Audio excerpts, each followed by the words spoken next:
Here. Councilmember Dodwell, Here. Councilmember Bope, Councilmember McCune, Here. Councilmember Garitano, Chair McCutcheon. Here. Do I hear a motion for approval of the minutes from the May 19th meeting? I'll make the motion to accept the minutes as presented.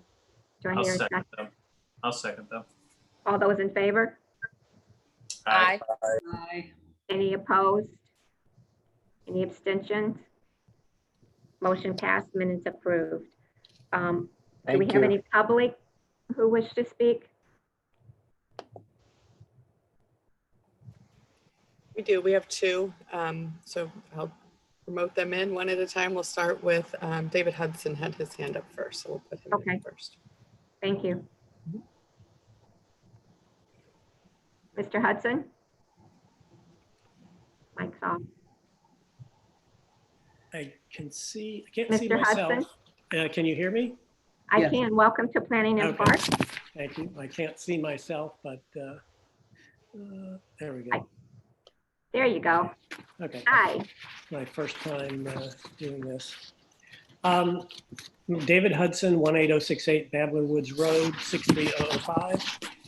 I'd like to thank the committee members for allowing me to comment on the noise code relating to constant emitters of sound. And specifically, noise code section 217.050H. The current language in that section reads, "No machinery or equipment used as part of an agricultural operation shall emit a continuous sound that results in an increase in the noise level above the ambient noise level at all boundary lines on the lot on which the machinery or equipment is located." Since the Lisk Fish Farm was already in operation before the city attempted to address the increase in ambient noise, the city was unable to measure the ambient noise level without the noise generators operating at neighboring properties. The sound study at the Lisk Fish Farm found the ambient noise level while in operation was 42 decibels. The city completed 2 sound studies relating to my property. The first in winter found the ambient noise level without a waterfall was 35 decibels. In summer, with additional cicada noise, the ambient noise level without waterfall was 37 decibels. With waterfall running, the noise level was 47 decibels, a significant increase. Noise code language similar to others in section 217.050, which would protect neighboring properties from any continuous noise source, might read, "No stationary noise source shall emit a continuous sound that results in an increase in the noise level above the ambient noise level at all boundary lines on the lot on which the stationary noise source is located." This matches the language of all of the other subsections of 217.050.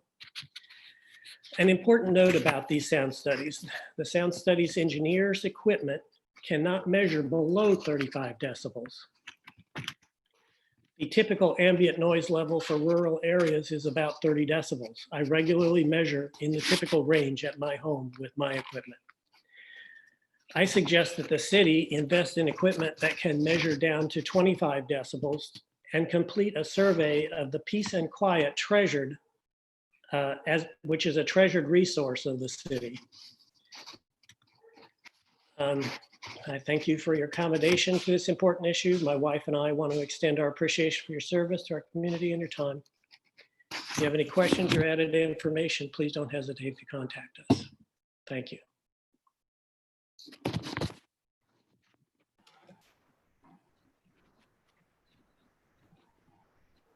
Okay, I'll bring in the next speaker, which is Ms. Fisher.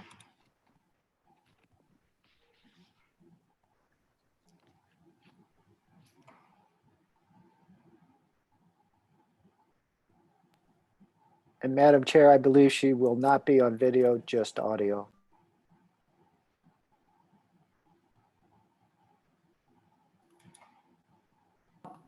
I'm trying to unmute. Can you hear me yet? There you go. Thank you. Sorry about that. Thank you all for being here. My name's Nancy Fisher and I live with my husband Dan at 2066 Wild Horse Creek Road. I believe some or all of you know the history of the Lisk Fish Farm noise problem so I won't bore you with over 7 years of that. If you'd like to review any or all of the printed paperwork or hundreds of emails that I have documenting the last 7.5 years, I'd be happy to share them with you at any time. Tonight, I'll try to keep it simple and just review some recent happenings that have led to a few questions I hope can be addressed either here or at an upcoming council meeting. Several months ago, it was decided at a council meeting that Mr. Vunich and the city would employ a sound expert, Dr. Thunder, to come to the fish farm to do additional, more accurate testing, and in his expert opinion, offer up suggestions for a solution to the nonstop noise. At that time, the neighbors experiencing the noise, as well as Mr. Lisk, agreed to abide by the suggestions that Dr. Thunder would make. The testing took place this past April, and I hope you've all had a chance to review the very thorough report from Dr. Thunder, including his expert opinion on the noise ordinance, as well as expectations in a rural residential setting. For a couple of weeks leading up to the testing and for a week or so after, the sound was imperceptible from our house. We had no way of knowing if the motors had been turned down, turned off, changed out, or what was happening due to the upcoming testing, but it was an extraordinary relief. Then at some point in late April, early May, the noise returned, albeit not as quite as jarring and squealing as it had been. And there were some beautiful periods of time where it was almost imperceptible. Again, it could have been weather related. The motors could have been manipulated or turned off, or some could have been replaced. Sadly, since late last week, I think it was about Thursday, the noise is back on a consistent 24-hour basis, albeit not quite as jarring as in the past. My questions are this, and forgive me if I sound skeptical, but we've had over 7 years of ideas, suggestions, and promises regarding taking care of the nonstop squealing, none of which have come to fruition for Mr. Lisk. My questions are, is there a time frame for the motors to all be replaced with the quieter models that Dr. Thunder tested? Once that is done, how will the city confirm that the change has actually taken place? And again, that the old motors have not just been turned down or shut off or manipulated in some temporary way. I guess my request would be that someone from the city is allowed on the property to actually document the motors have been changed out. Once the changes have been made and we are all agreeable that the noise has abated, as Dr. Thunder has assured us will be the case, he has, as you know from the report, has said that the high-pitched squeal will disappear and that the remaining noise should not be over the ambient noise level. I'm curious what the plan will be if Mr. Lisk is at some point given permission to build and not invoke the conditional use permit. And if or when the noise resumes, how will that be handled and dealt with? Again, sorry for my skepticism, but I'm just trying to think of all possible things that have happened in the past and may happen going forward. So that's really all I was curious about. And I realize that some of those questions may not be addressed until this is presented at a council, but I just wanted to get them out there. Again, I appreciate all of you joining and listening to our concerns.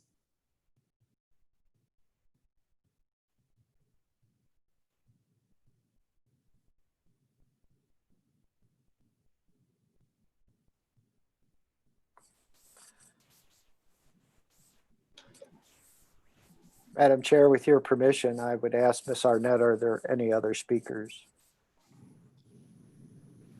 Let me see. The only remaining attendee is Mr. Smith, and I would just ask that if he wants to speak, if he could either mention it in the chat or use the raise hand feature so that I can bring him in, but he hasn't indicated to this point. So, yeah. Okay, here comes Mr. Smith. Hang on.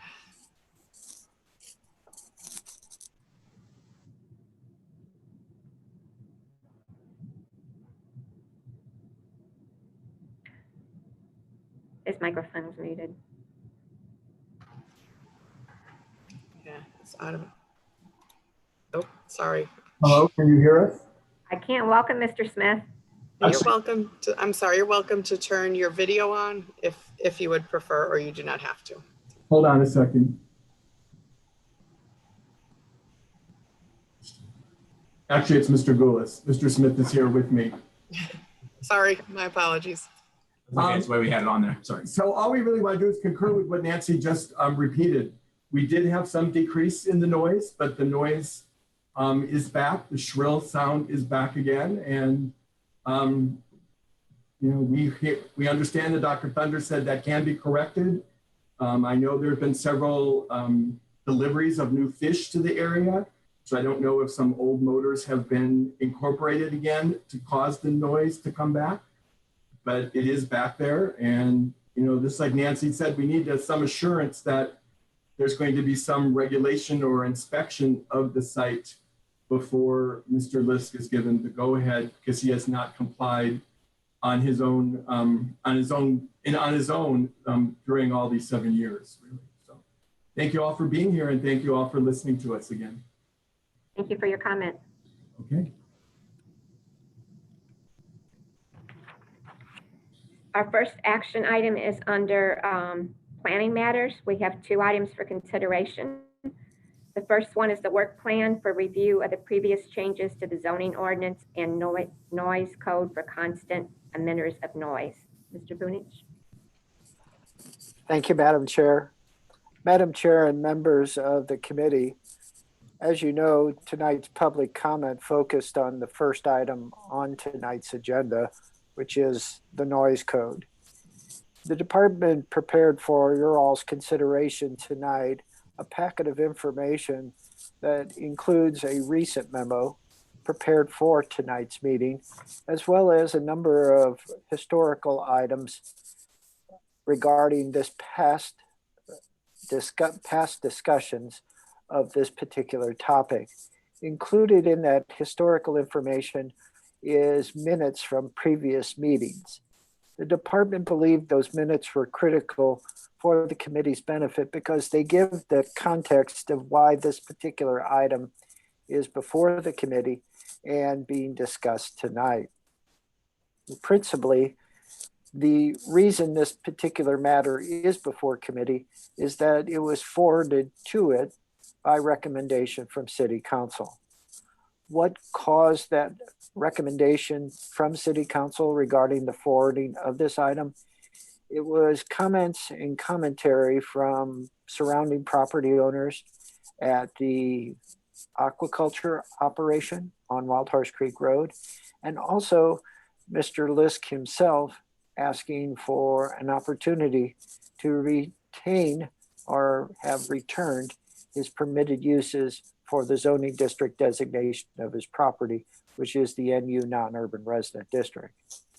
More recently, Mr. Hudson, who spoke during public comment, has attended a couple of the committee meetings and requested that consideration be given to modifying the noise code to address the item he identified in his presentation. Again, not having a constant emitter of sound, have the ambient level increased at the boundary line of the properties. So there's really 2 components to tonight's discussion. And the department's intent is to present those 2 components and seek direction from the committee on allowing the department to proceed forward with certain research, analysis, and then recommendation back to the committee. So that's the intent of tonight's outcome or hope for outcome. In the memorandum, the department kind of grouped the 2 components separately. The first relates to the aquaculture operation. And as Ms. Fisher and Mr. Gulas noted, Dr. Thunder did do in testing in the city of Wildwood of the aquaculture operation in April of this year. That testing was done with the permission of Mr. Lisk. Mr. Lisk was in attendance. At the conclusion of the testing and analysis, a report was prepared by Dr. Thunder and provided to the city, which has been forwarded to all the impacted parties, the neighbors, Mr. Lisk, and City Council. The outcome of that analysis was that there is 2 components that need to be addressed relative to the sound. The first is the noise level, the decibel level, and the other is the discrete tone.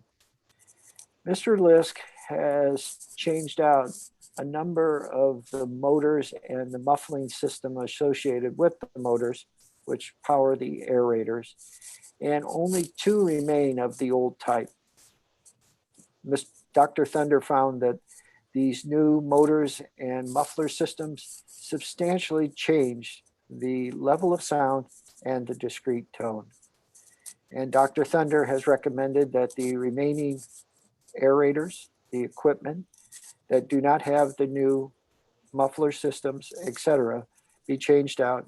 And if so, believes that the issues relating to noise levels and discrete tone will be corrected.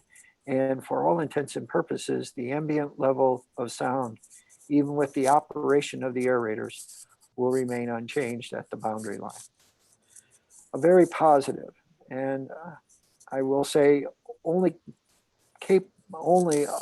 achieved by the assistance of Mr. Lisk in terms of finding a different type of equipment, a better muffling system, and actually proceeding forward with testing on his own, converting 5 of the aerators without direction from the city. Mr. Lisk does have a request, and this request would be what the Department of Planning would like the committee to allow.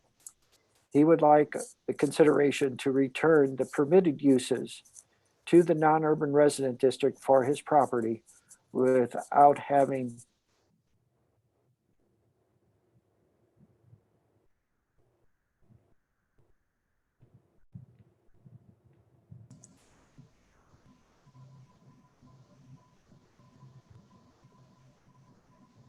Joe just locked up on Yeah, voice. it appears as Mr. Vunish is locked up. Kathy's sitting right outside his office and they're working on getting it started back up. Okay. Thanks for your the patience. remaining uses. The second component relates to what Mr. Hudson identified. Joe, could you go back to finish Mr. Lusk's steps that he needs to take? You locked up on audio for all of us. We lost you at, he wants his return permitted use. It seems that Zoom's being a little, am I on the screen now? And You're on the screen. okay. So to summarize, Mr. Lisk needs to convert the last 2 of the aerators, the old equipment, to the new equipment with the improved muffling system. If he were to complete that, according to Dr. Thunder, the noise levels and the discrete tone would basically disappear, so to speak. And at least at the boundary line, the ambient level of noise would be that which is required under code. So we're very close to bringing the solution to the neighbors. And again, it's primarily by Mr. Lisk's effort on his own, not necessarily at the request of the city.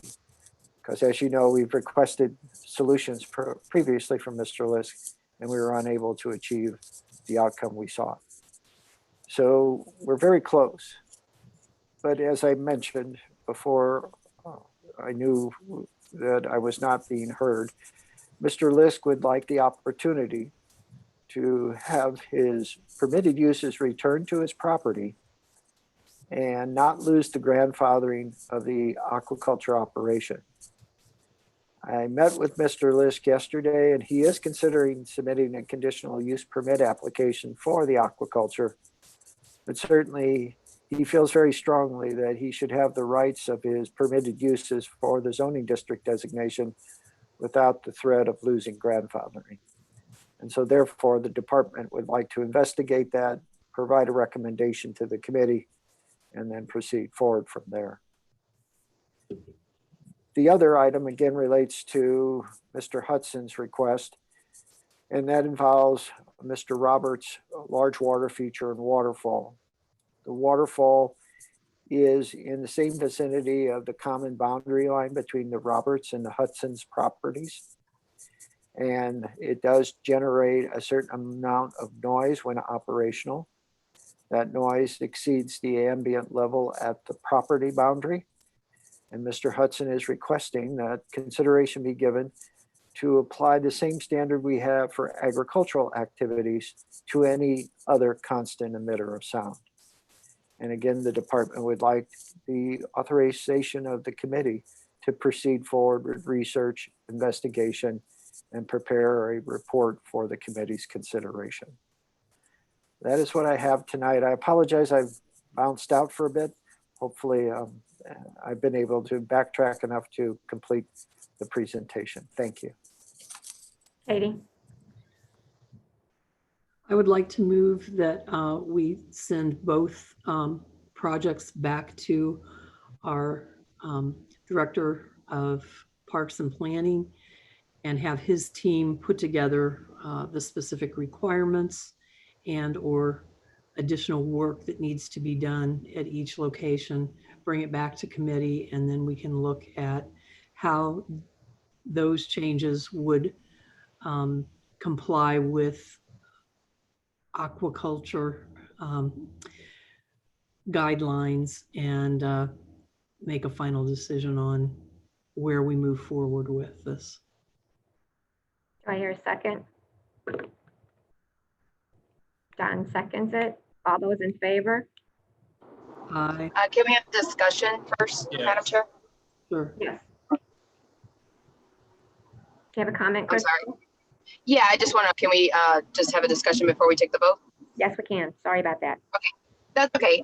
I just had one question to Joe with Mr. Hudson's request. I think it seems reasonable, and yes, we need more research. I guess part of that motion and for you to do the research, are you going to see what else in our city that we should be concerned with if it's not agricultural, other, I guess, waterfalls as such that we're going to have to address too? Are we opening a big can of worms that this is really going to cause a big issue with a lot of different other matters? I guess I just want to know how big this is going to get.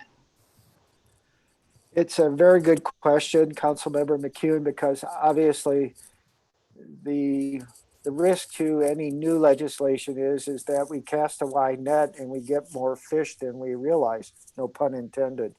And then we have a group of residents that for many years thought they were doing fine and now all of a sudden have an enforcement issue that they were unaware of. And for the most part, there's nothing at the scale of what Mr. Roberts has constructed on his property. The waterfall structure is over 500 feet in length. It has an elevation change of almost 100 feet. And certainly it does present a set of unique circumstances that we don't experience elsewhere in the city. The one other area that I see the potential for consideration or discussion is HVAC units in association with many of our institutional uses. As you know, schools, places of worship are generally in residential settings. And at times we've had complaints about the operation of them, particularly the air conditioning chillers. They can go on for hours on end at certain times of night, and they can be they can have a certain level of noise that obviously wakes people and causes them to contact the city. So I think the range of potential considerations isn't as great, but there are some others that we'll be cognizant of if we move forward with this favorable motion. So I've had some, to piggyback on Crystal's comment, I've had quite a few comments lately about various kinds of noise. And as you know, because I've discussed it with you, Mr. Brunich, the traffic noise has been a very big issue because it is constant and ongoing, and it is much louder than it has been in the past. And then vehicle noise, I've been getting lots of comments about that. And then neighbors playing loud music, I've been getting lots of comments about that. So I know we have a code about vehicles, and I know we have one about loud music, but some of these complaints are repeated. So maybe is that appropriate to look at within this context? I think if we're going to look at the noise code, Madam Chair, we probably ought to capture anything that's kind of outstanding or you as city council representatives for different wards are hearing from your constituents, it would seem to me it would be an appropriate time, instead of doing 1 or 2 items, then returning back in a shorter period of time. So if there's no objection, we can certainly investigate road noise, some of the construction activity that we're hearing about from some of the new developments around town, and certainly loud noise, et cetera, music, so to speak. So if there's no objection, we'll kind of capture it all and let you know what our code says, what we're hearing from our residents, and what might be appropriate steps. Does the maker and the second of the motion have any objections to that? No. And my other comment is, I think we really need to give a lot of consideration as to what the decimal level is, and maybe lower it somewhat, especially for an ongoing noise. Because I think if it's ongoing, it has greater impact than if it's just periodic. And Madam Chair, you're right on target with what Dr. Thunder had suggested. He believes that our nighttime levels of decibel levels for nighttime periods is relatively high, based upon what, like, the EPA, the Environmental Protection Agency, and the state of Illinois apply and recommend. So we can investigate that as well. Thank you. Any other comments? Mr. Crystal? I just want to follow up on my comment. Thank you for that. And I think that it's important what you brought up as well in the decibel level. So I just want to make sure that I'm not trying to be disrespectful to Mr. Hudson questioning this. I just want to make sure that we understand the full scope of what we're going to start looking at. Is that, are we going to get this big backlash from residents or business owners? Like what Mr. Vunich said. So I just want to make sure that we understand what the scope is, or do we need to narrow it down a little bit so we're more specific and we don't open this big Pandora's box? So I guess I just defer that to Joe. I want to make sure I'm in favor of the motion to refer back. I think it's great, but I just want to caution how we move forward. Mr. Bartoni? So, and just before we vote, I just want to make some clarification. All we're voting for right now is for Joe and his team to do the research and analysis, correct? Yes. Okay. So just the one thing, and I know Dr. Thunder has explained this, but a lot of our residents necessarily might not understand this, and I wouldn't understand it either unless this was put in front of my face a couple hundred times. But a lot of times we're also talking about the difference between decibel and frequency. And there is a difference between those two, because a lot of times you are well within the decibel level, but the frequency is what you're hearing, and that is the annoyance. So I guess, that is something that we're going to have to not only look at, but educate the public, I guess, as well.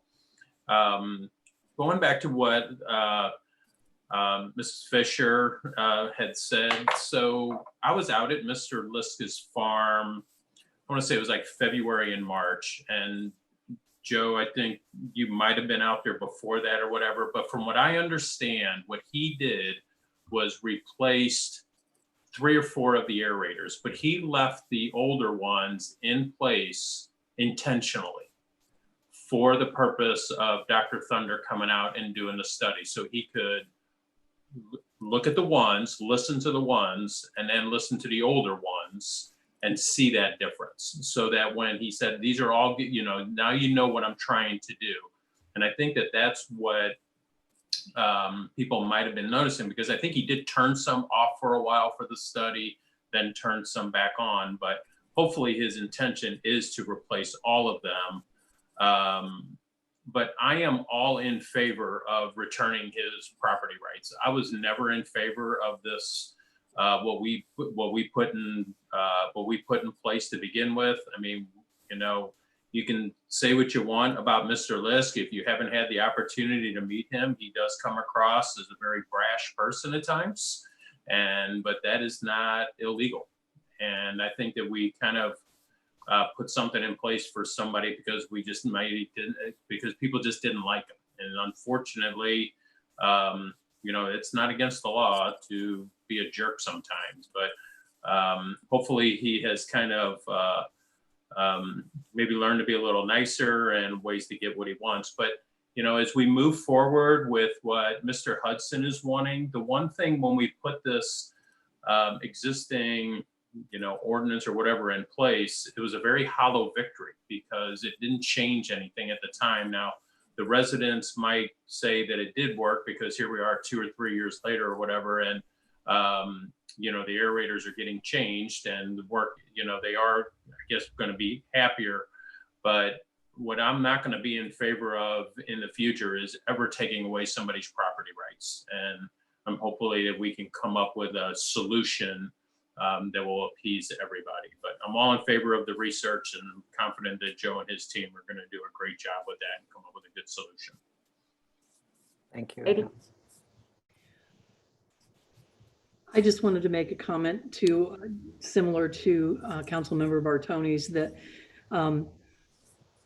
while I'm very much for ensuring that people have the quality of life that they want to have here in Wildwood, there are some instances where what if somebody that moved into the new apartment complexes that are yet to be built in Town Center complained about the fountain on Plaza Drive and said it was too noisy. I mean, it's all a very relative process, and I just want to make sure that we look at what will support and benefit the majority of our residents in all cases. And so as we go through this review process, I want to make sure that everybody's thinking in those terms, that it's not just a very easy draw the line here and it's all over. Some of these are very specific requests. And so let's not tighten it so tight that no one can do anything anymore with water features in their property, because it is their property. Any other comments? Madam Chair, just a quick response. I think the difference between 2020 now and 2017 is Dr. Thunders provided a great deal of background that we didn't have previously. And that background has been very illustrative, at least to the department, in terms of what others are doing around the country and what are generally accepted principles for noise levels. And as Councilmember Bartoni mentioned, frequency. And frequency has always been kind of that X factor we never had a good handle on. And so I think if the committee allows the department to proceed forward, I think we'll come back with something that's much improved based upon Dr. Thunder's assistance so far. Any other comments? Mr. Cruz, will you please reread the motion?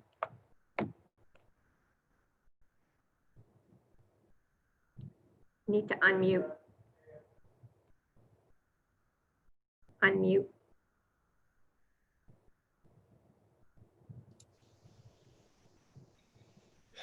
A motion to send both projects back to the department for research and analysis and brought back to the committee at a later date. Is that acceptable? Person who made the motion, seconded. All those in favor? Aye. Aye. Any opposed? Any abstained? Motion passes. Yep. Did you want to make a comment? No, I just want to be Count. there. Counted. Katie? I just wanted to make sure that, let's make sure this comes back to the committee before the end of the year so that we can get some resolution for residents sooner rather than later, because this has been going on for several years in many ways. If there's no objection from the committee, I hope to have something back in July. It may not be the complete analysis, but certainly components, the key components, so you can kind of track progress and give direction. So I'm hopeful in about 4 weeks, we'll have something back to you. That sounds great, Joe. Thank you. Our second action item under planning matters is commercial vehicle definition and traffic code regulations. Mr. Vunich.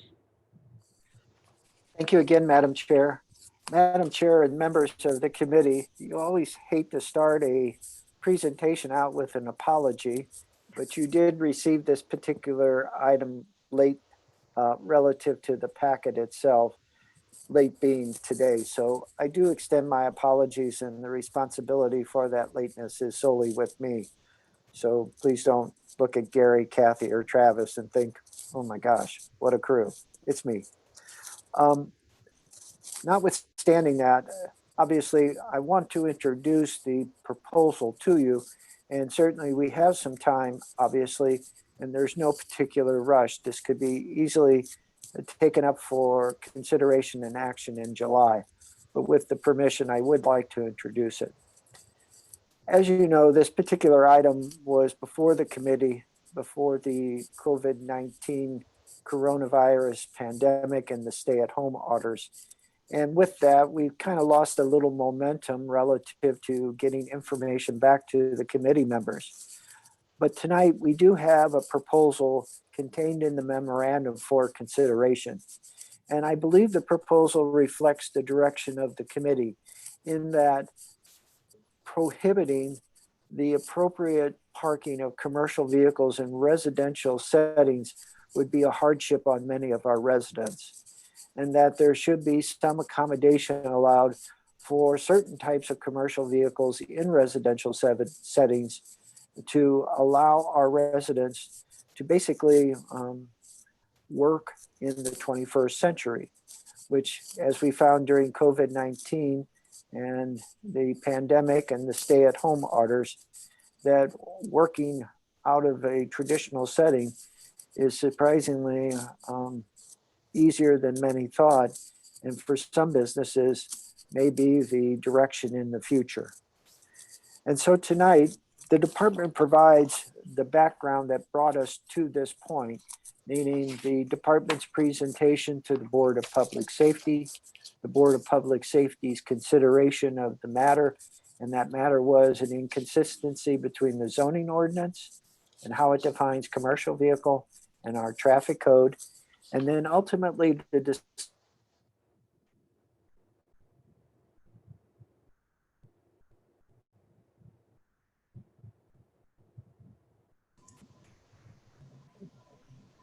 I'm on it.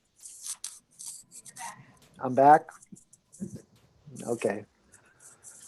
Well, I don't know where I leave and where I go, but it's nice to be back and see you all again.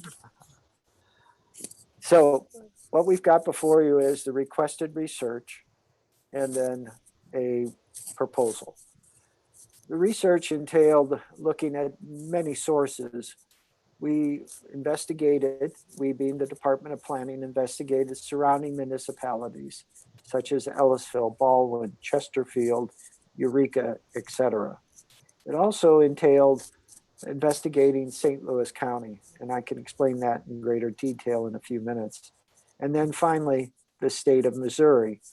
And the investigation with the state of Missouri was intended to identify how they categorize commercial vehicles and what standards they use in terms of registration, assessment of fees and taxes, etc. And then finally, our own set of regulations, so to speak. The results of that research indicate that commercial vehicles come in all shapes and sizes. Obviously, some can be as large as the over-the-road type truck and trailer to a small pickup that provides in-home services in terms of repairs to appliances, etc. And so tonight, I would note that St. Louis County kind of crossed this bridge back in 2008, I believe, in that they had a very similar definition of commercial vehicles that was somewhat restrictive. And what they ended up doing is provided allowances for commercial vehicles in residential settings based upon their dimensions. The department, in its investigation, thought a better approach would be based upon the weight of the vehicle, whether it's curb or gross vehicle weight, And gross vehicle weight entails it being full with passengers and the maximum payload in the bed itself. So it's in full use, so to speak. And so what's being presented to you tonight is a modification to our commercial vehicle definition in the zoning ordinance that stipulates that under certain circumstances, vehicles under a weight of 10,500 pounds, which is a large pickup and a large van, would be allowed in a residential setting under the provisions as set forth. As noted at the start, the department believes that this is the direction the committee was requesting. And if you've had an opportunity, and I know you received it late, to review the changes, it specifically allows for the parking of commercial vehicles in residential settings under a specification of weight. And we believe the weight is easier because the tables that were provided were from the Chevrolet Motor Company, Ford Motor Company, and Dodge Ram. So the thought was we can figure out if it's a 1500 Silverado, we can figure out if it has a crew cab or not, and we can correlate the weight to what the manufacturer has provided. So it's an easy way to do a check and balance versus going out there with a tape measure, figuring if it's this wide, this long, this high. We thought the weight component, which is set by the manufacturer, is a good approach to it as well. And again, the 10,500 pound limit reflects the largest of the largest pickup trucks and would be inclusive of all passenger vehicles as well as the majority, if not all, vans.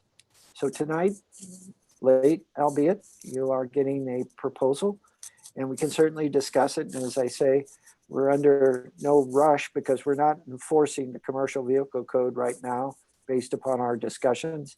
So we have time if you'd like to review it, consider it, and discuss it. Thank you. Joe, I've got a couple questions and I just flipped through it really quickly. So I saw a time limit from, is there a time limit from, is it midnight to 6 a.m., which I would think that would be kind of backwards maybe. Can you address that? Certainly. That the time limit is for vehicles that exceed that weight limit. So the larger of the largest, so to speak. It wouldn't be the largest pickup, the van, or a passenger vehicle. It would actually be something that has dual axles or something more of an over-the-road type of vehicle or truck.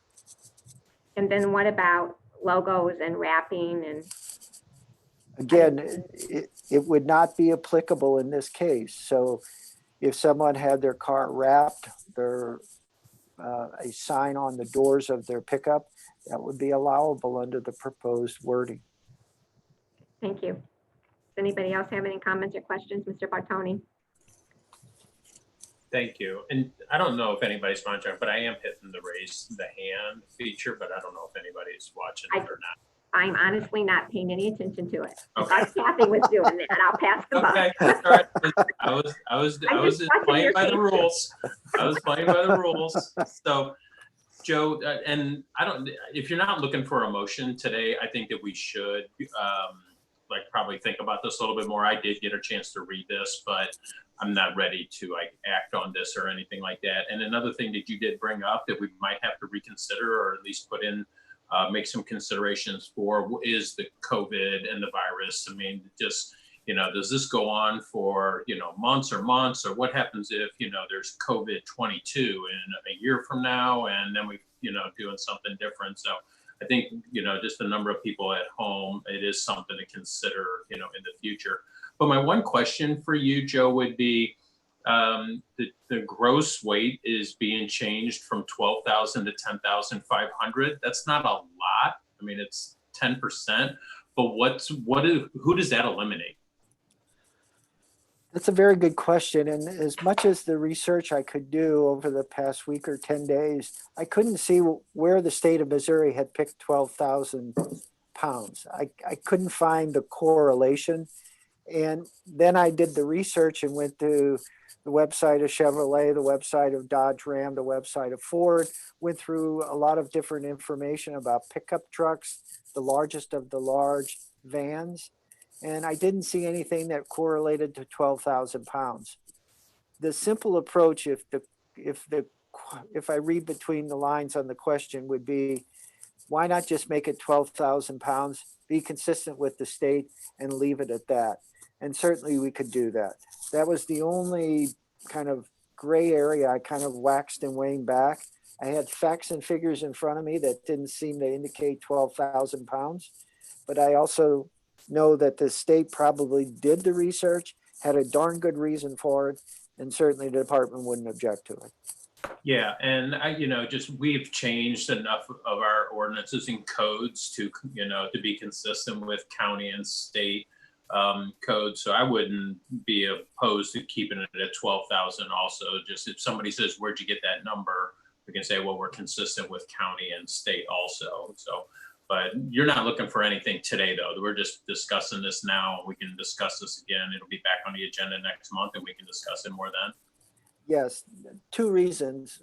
Principally, the tardiness on the part of the director getting you the information. And secondly, it is a major step because right now we don't, for all intents and purposes, allow this.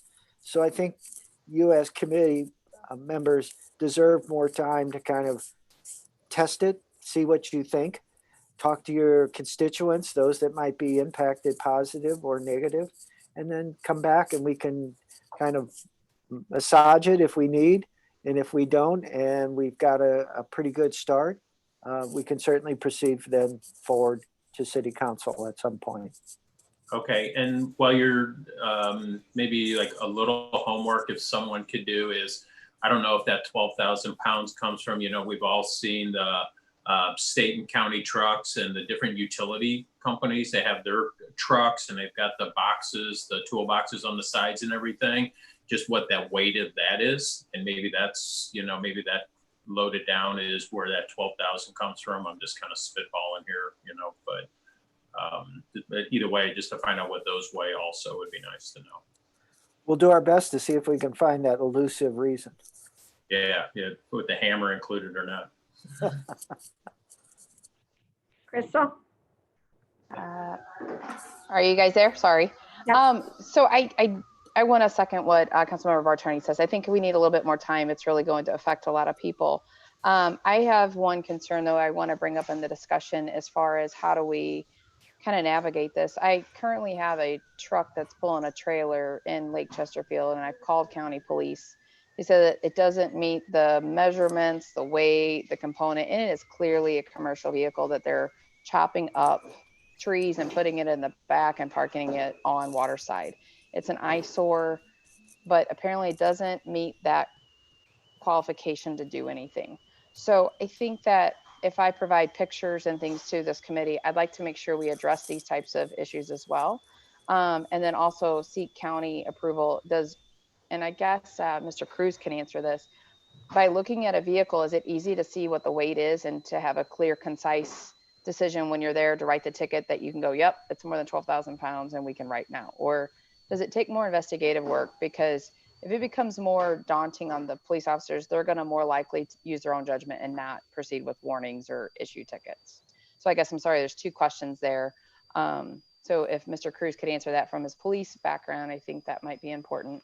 And then two, Mr. Vunich, I'd like to send you pictures and this committee of these specific vehicles that I'm challenged with that county says it doesn't fall under purview of any type of ordinance, and the ones that we're changing, I don't think it would cover it either. The trucks, like Joe pointed out in the proposed ordinance and stuff, the officers would look at a truck and they would look at a 150 or a 250 or a 350, and that gives the general tonnage of the trucks. The difficulty, the problem comes with immediately writing a citation is those trucks might be modified. The 12,000 pounds, a good example of that, Joe, would be Glenn Gailey's truck, the flatbed that he drives. That's a 12,000 pound truck. And that looks quite a bit different than a pickup truck. So that's the reason the officers are hesitant to make the order is because most of those vehicles, the 350s and above, they're modified in some fashion. And as I say, we'll certainly investigate that, and we can hopefully provide some photographs so you can see what 5,000 pound pickup looks like versus a 10,000 pound pickup versus a 12,000 pound commercial vehicle. And Ms. McCune, I'm obviously getting older by the minute, but your second question, if you could repeat that, because I was thinking about what Mr. Cruz just answered, so my apology. No, you're fine. So it was just more of how do we identify these trucks? And I think the example he used where it's just a truck with a flatbed, it looks like a commercial vehicle, but it's not marked, but it's pulling a trailer. You know, how do we really, I guess, kind of go down this road? Because personally, I've tried to call on several vehicles and the county's just saying absolutely no. So I don't think that the current ordinances cover that. So I'd like to make sure that if we can include the county police or Captain Mundell or somebody to that sort when we get to this point, because I think passing ordinances or making reform to them, if they're not enforceable or they're not easy for the police officers to navigate, I think we're going to run into the same problem. And we have these codes, and it's going to take residents complaining multiple times before any action's taken. So I think it's more of, you know, it's different for my Ward 7 than, you know, the rural areas, but I do want to respect everybody's businesses as such. But then again, I think that Councilmember Remy, who is not here, is that we wanted to swap that a commercial vehicle on the street, they could have it in their driveway. So I haven't had time to really look through that, but I also want to make sure that that's part of the discussion. So again, I'd like, if we need a motion to defer it further for us to review, I'd be happy to make that motion or however you wish to proceed. And Councilmember McCune, thank you for repeating the question. I do appreciate it. And the current definition in the zoning ordinance limits basically defines a commercial vehicle of being over 10 feet in length and having other characteristics. But it also currently says attachments such as trailers. So under the zoning ordinance, the situation you just described would be considered a commercial vehicle and not allowed in a residential setting with residential zoning.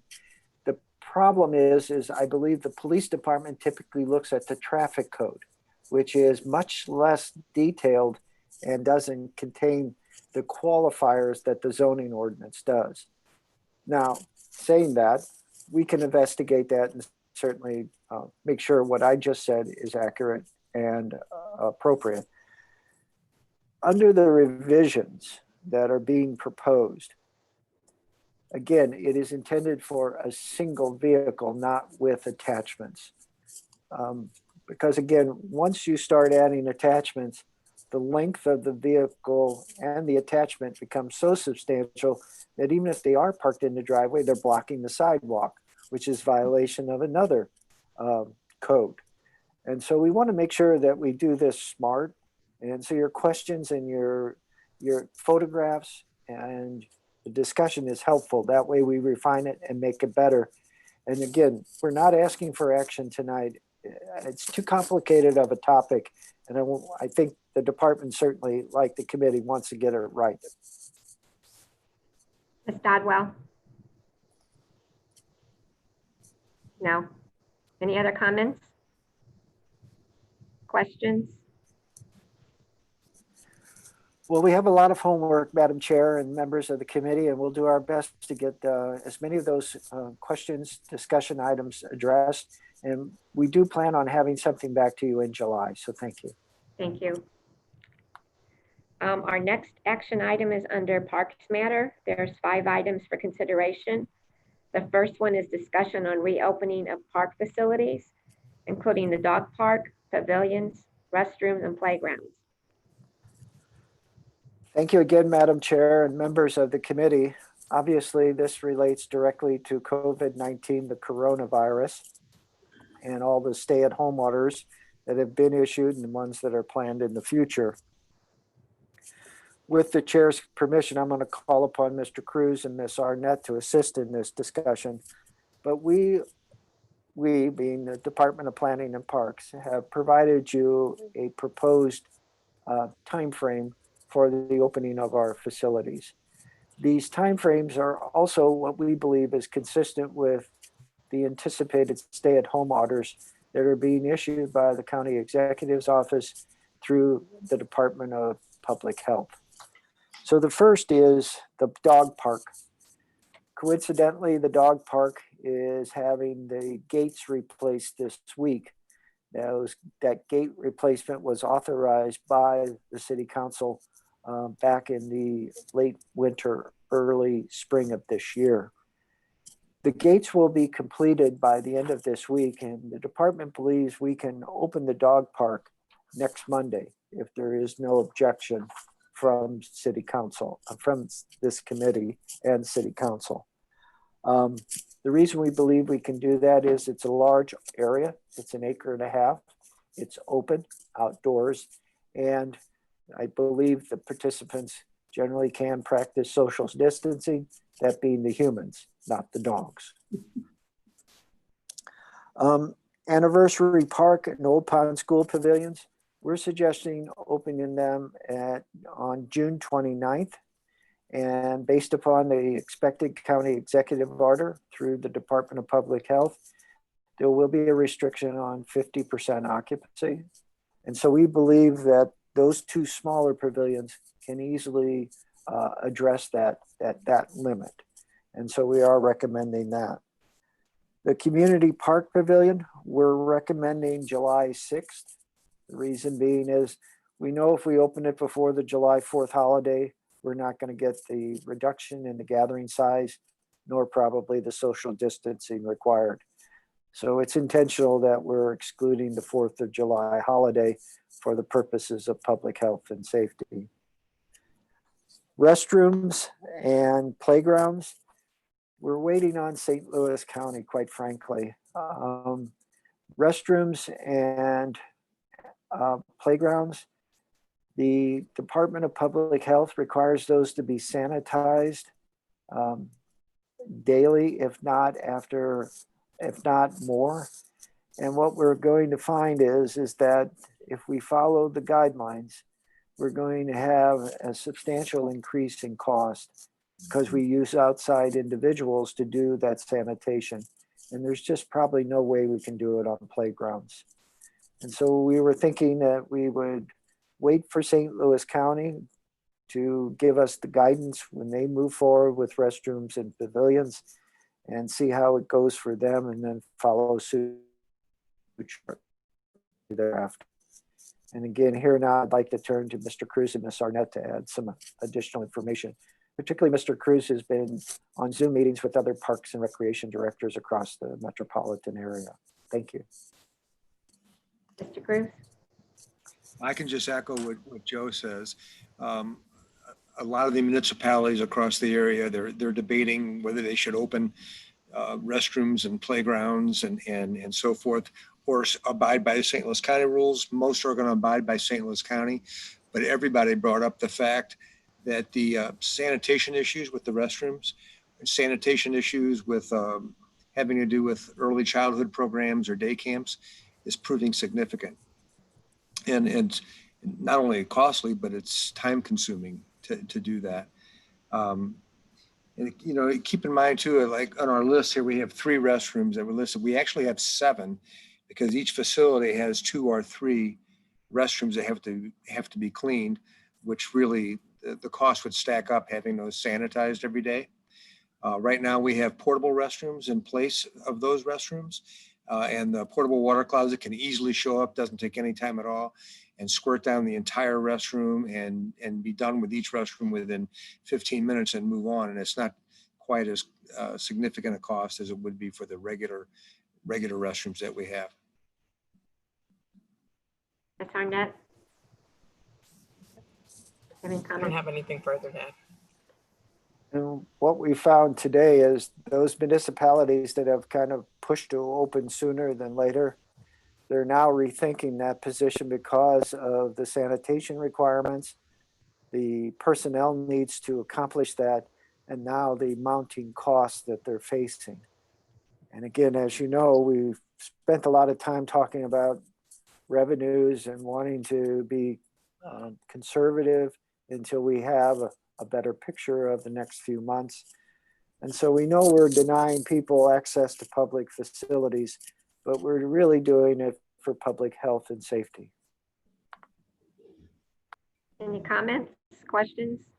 Mr. Bartoni? So all for this, obviously, and my wife will be happy to know that we're taking care of our four-legged friends before we're taking care of our two-legged neighbors. But Joe, when the parks are open, but the playgrounds are not, how is that going to be enforced? I mean, like if you have kids there, but right now you can't go to the whole park, so parents aren't taking the kids to the park. But once they're there, I mean, telling a kid they can't cross a line is an invitation to cross that line. So what is the plan to enforce that? And again, I'll defer to Mr. Cruz, but my conversation with the director of the St. Louis County Department of Parks and Recreation was that we're not sure what we're going to do because there's no way to sanitize playgrounds. And it's not so much the children, it's the parents chasing the children and helping them on the playground equipment. And there's no social distancing. And everything is touched multiple times. There's no way to basically wash your hands, sanitize your hands enough to address the concerns that we have about potential contamination. And Gary, what are you hearing as well? Yeah, the playgrounds they're a huge concern, but everybody's being pretty cautious about opening up their playgrounds. There's only been one city that I'm aware of that's going against St. Louis County's guidelines and opening up the playgrounds. But I agree with Mr. Bartoni. It would be difficult to open up the pavilions and not have the playgrounds opened up. So I don't know how we're gonna approach this. It works pretty well. It works pretty well in Glencoe though, Joe, where we have just the playground equipment fenced off and the rest of the park and the tables and the shade structures are open. I suppose we could do that at Anniversary Park, and we have done it with Old Pond School. We have just a little playground roped off. So that is an option in those three smaller parks.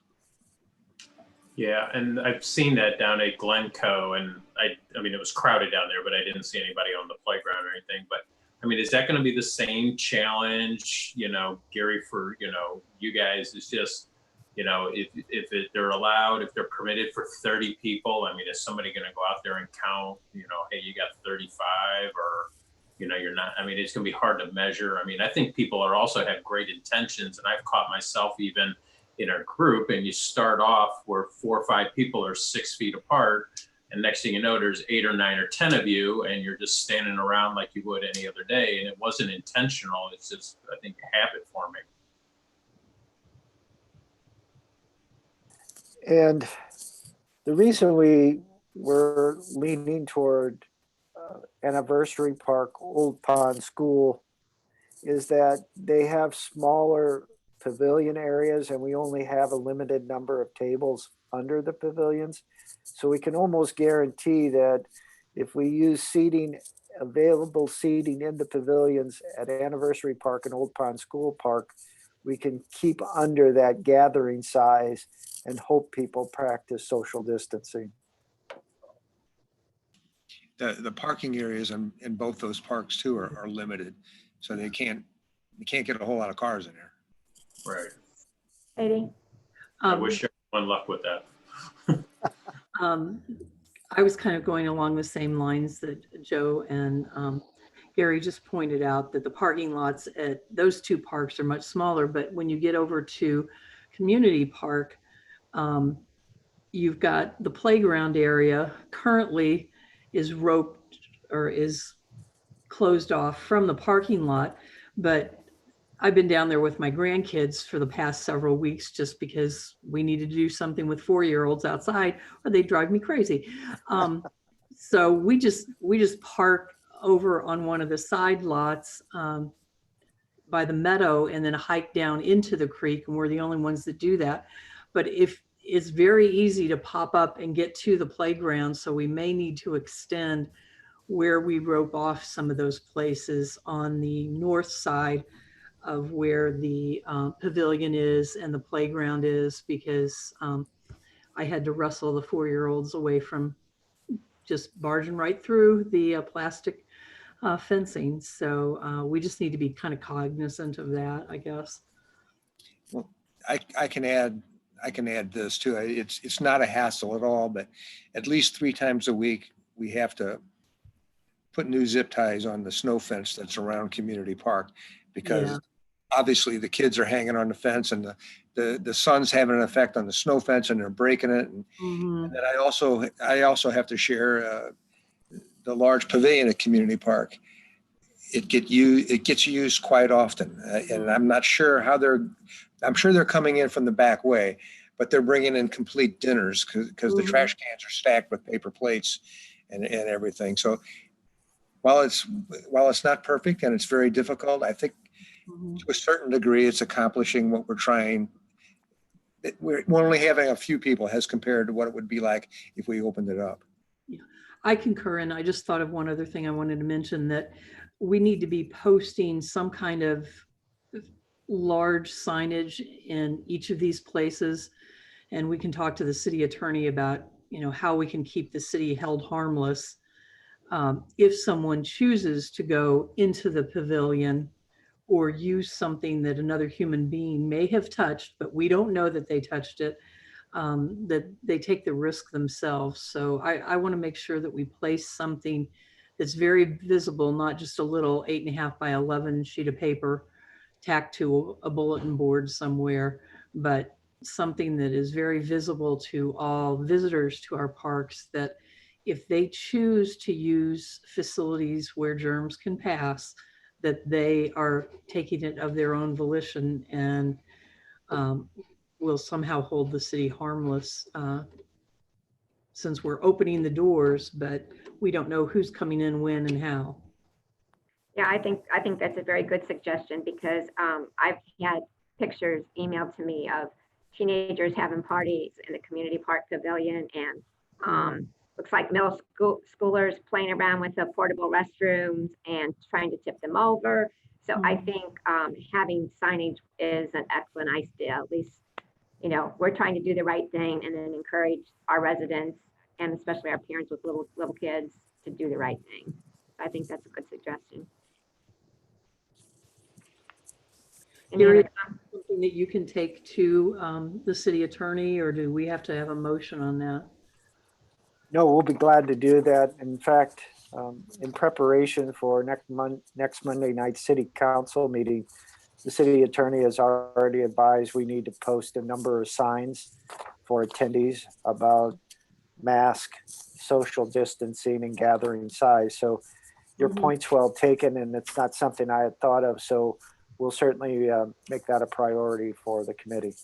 Okay. So Joe, are you looking for any kind of action from the committee?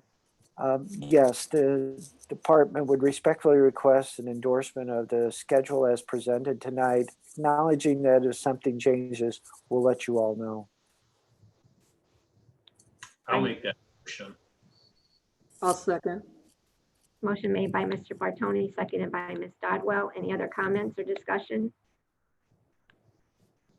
All those in favor? Aye. Aye. Any opposed? Any abstain? Motion passes. Thank you. We appreciate it. We know it's difficult.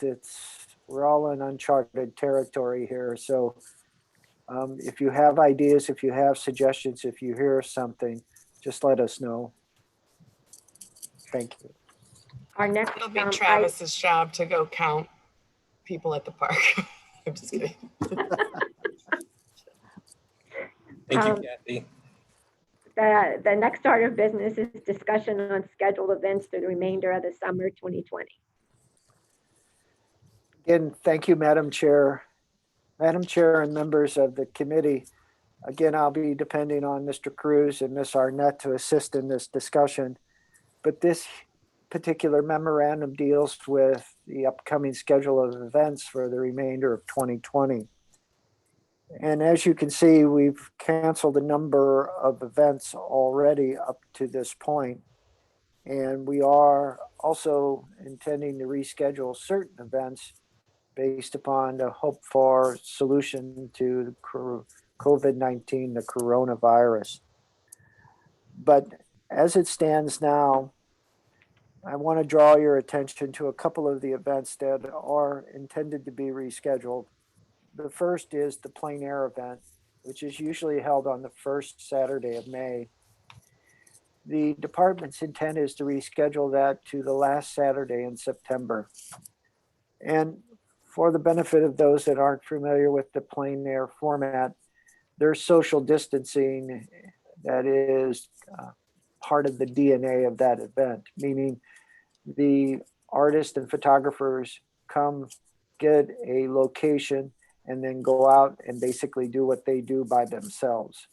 And so social distancing is a component of it because they separate, because they're looking for a particular location or locations that they feel represent the subject matter the best. And so we are not probably going to have an art festival this year. So the feeling is that some type of art event would be appreciated by the overall community, because like us, many others across the country are canceling events left and right. The other is the board and commission appreciation event. As you know, you to a degree are volunteers, a very different kind of volunteer than most on our boards and commissions. But we just thought it was important to have an event to show our appreciation.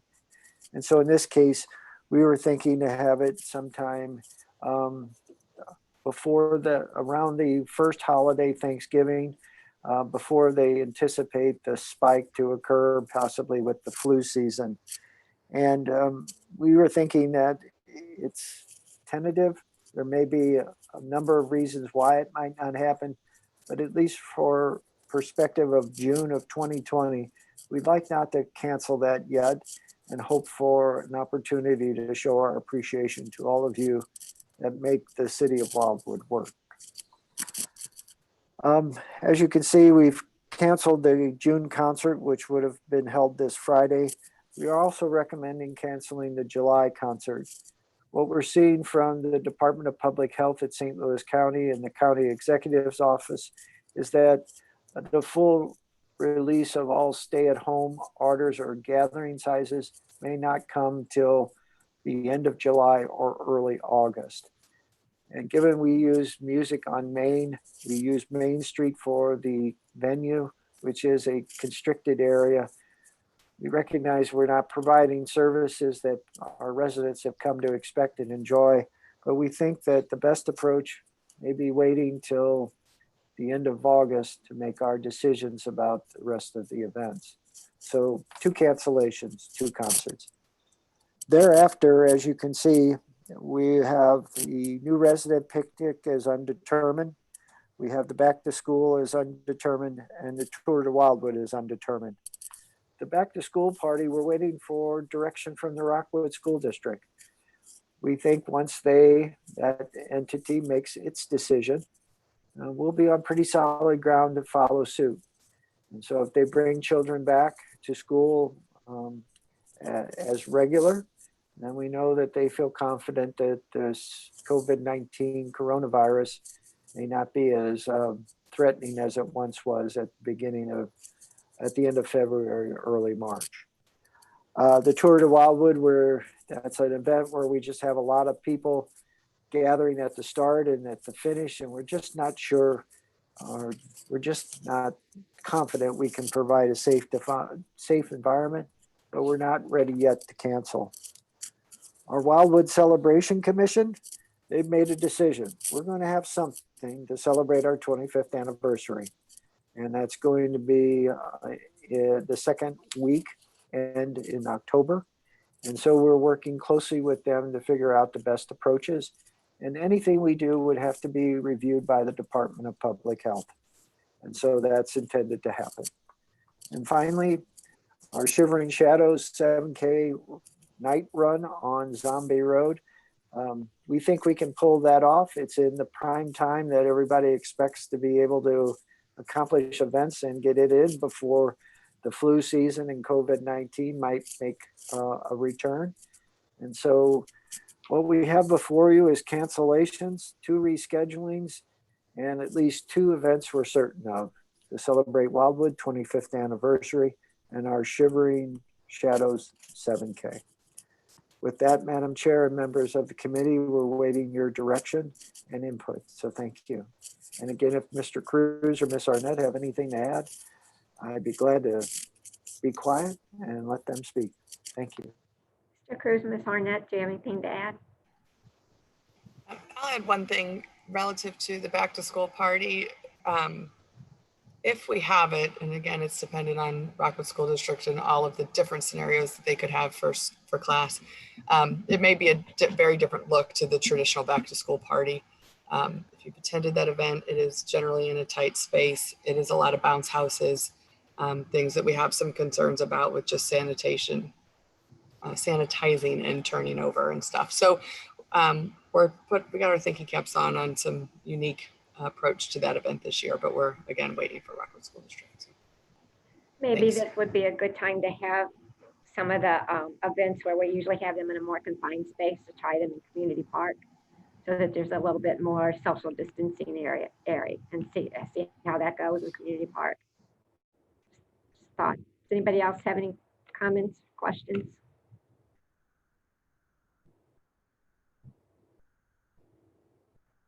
We lost Mr. Vunich again.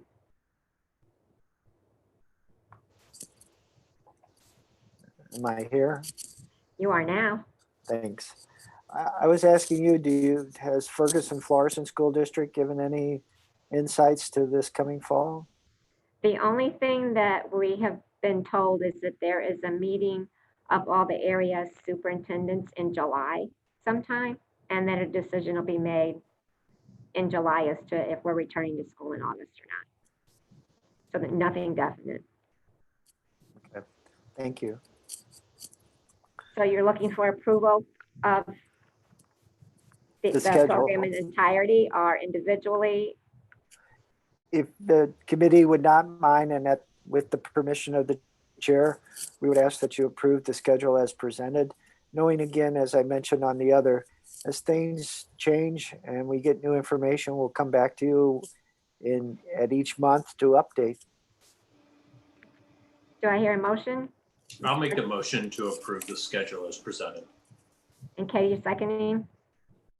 All those in favor? Aye. Any opposed? Any Aye. opposed? Any abstentions? Motion passes. Thank you again for your confidence in us, and we'll do our best to keep you in the loop and keep you abreast of any changes. Thank you. Our next item of visit is an update on virtual recreation programs and events. Madam Chair, Ms. Arnett is taking the lead on this one. Ms. Arnett? Thank you. Some of the events that are in the memo you've already reviewed and we've had, so I won't belabor the point on those things like the bike challenge and the Arbor Day run stuff. But we are continuing the Fun is Not Canceled events. We thought that was a pretty darn good hashtag, and we're continuing that theme for this year. So we've had, we're in the middle of our second week of those events. We gave away sunflower seeds to plant some hope 2 weeks ago. And then this week we have Earth Ninja. So we're encouraging people to reuse things that they would normally throw in the trash, and we're giving them a different idea each day of the week. So, and then next week we're gonna hand out supplies for a craft, and we'll give a how-to video for people to follow. And then the final one is gonna be a little bit bigger. We're gonna do a scavenger hunt for gold rocks. So they won't be touched, they won't be picking them up. We will come up with a way that they'll probably take a photo or something and identify that they have found them. So again, Fun is Not Canceled is continuing, as is senior yoga. We have 2 classes now a week and getting great feedback still on that. We held 2 community bingos and we're in the process of scheduling more. Those have been pretty well received. We had more than 100 people that have done those 2 videos combined. It's Travis can pipe in on this. He's been doing them with me. They're a blast. We have whole families. There's a family that there's 7 individuals every time, from their 13-year-old daughter to the 70-something-year-old grandma, 75-year-old, I think, grandma. So it's 3 generations at once. And then when we take a break, we have dance parties, and it's been a lot of fun. So we're going to schedule some additional ones of those. We also held our first virtual trivia last week, and had a Wildwood trivia category that people did pretty good. Most of that, actually, almost no one knew that we have 16 council people. They thought we had 9. So, and they overshot the mark on trails. They thought we had more miles of trails than we actually did. But other than that, they did pretty good. But it was fun, and we're planning additional trivia nights. Did you ask him which ward they live in? Oh God, no. They would have never done that. So yeah, it was fun. But we thought we took it as a optimistic view on the city. They think we have less politics and more trails. So we took it as a win. A win-win, right? Right. So, but we are planning additional trivia nights as well. And we had about, Travis, how many? 30? I would say between 25 and 30 on the call. And that's just the screen that was showing. So there were more than one person's playing.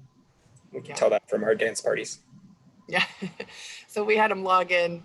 They were on 2 devices. So it was a bit of a challenge with trivia, but we wanted to make it a community event. So they all logged into Zoom so we could see everyone and interact and have conversation. And then they played trivia on their other devices. So we're coming up with more questions. Coming up with real creative ideas that everybody's enjoying. Thank you very much for doing that. You're welcome. They're fun. Crystal? I just want to say the trivia winner was my neighbor in Ward 7, the McCubbins.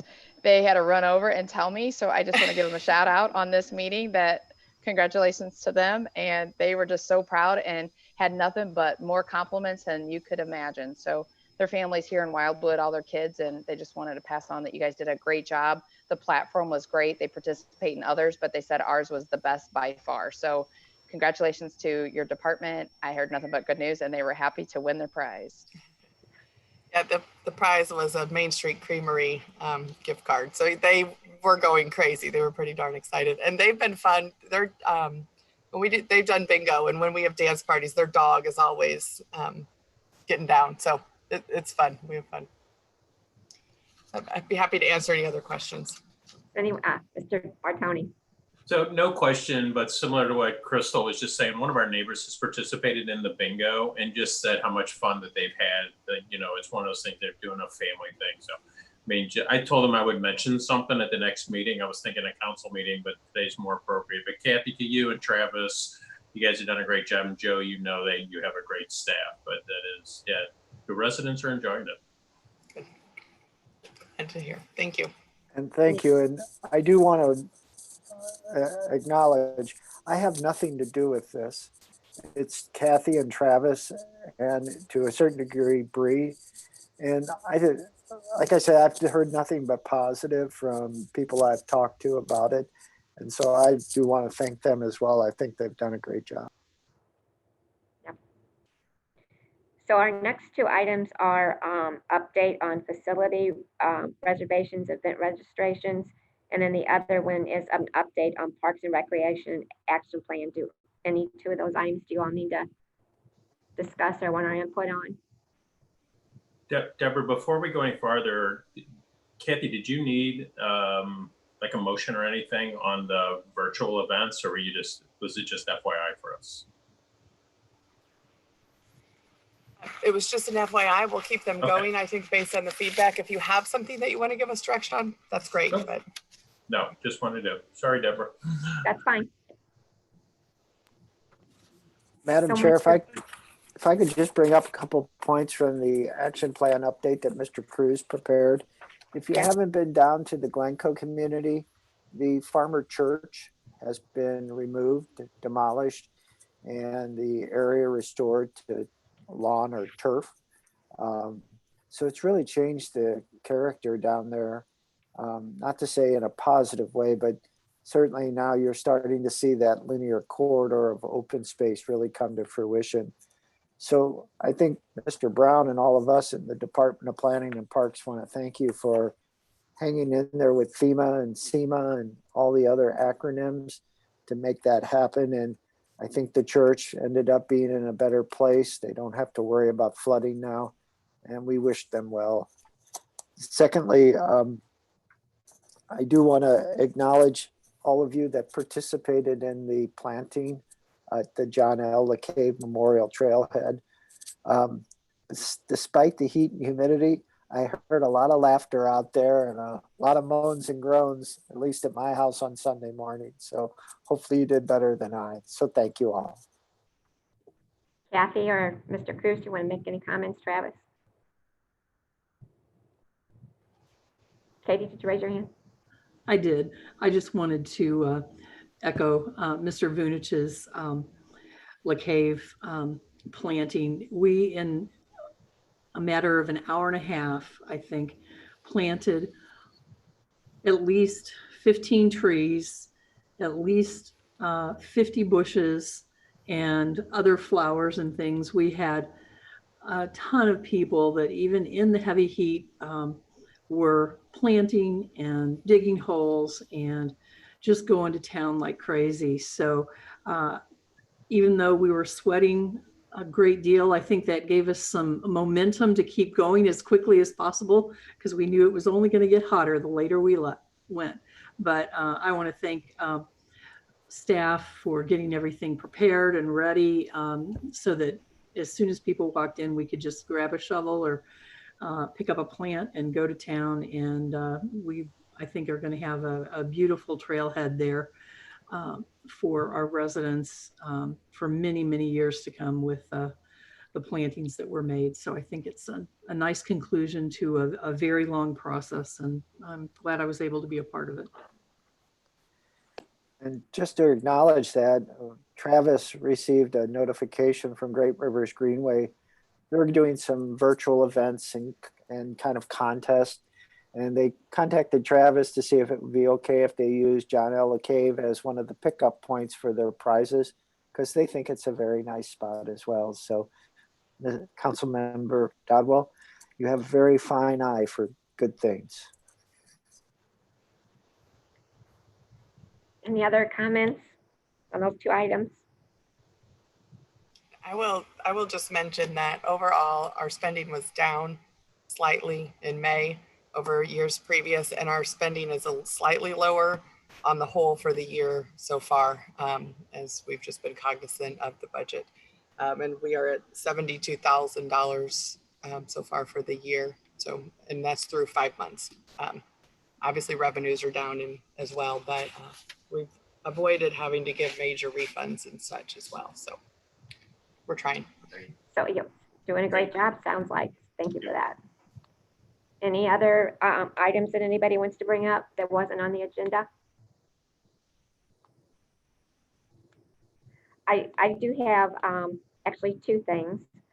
One, I remember we were talking about lighting on trails, and I think the department was going to look into that and get back to us. Can you give us a status on that? I hope to have that in July.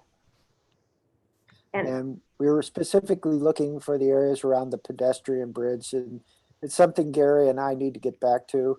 Kind of taken a bit of a back burner position, so my apology. that's fine. It's not urgent. It's just things that residents have brought up from time to time.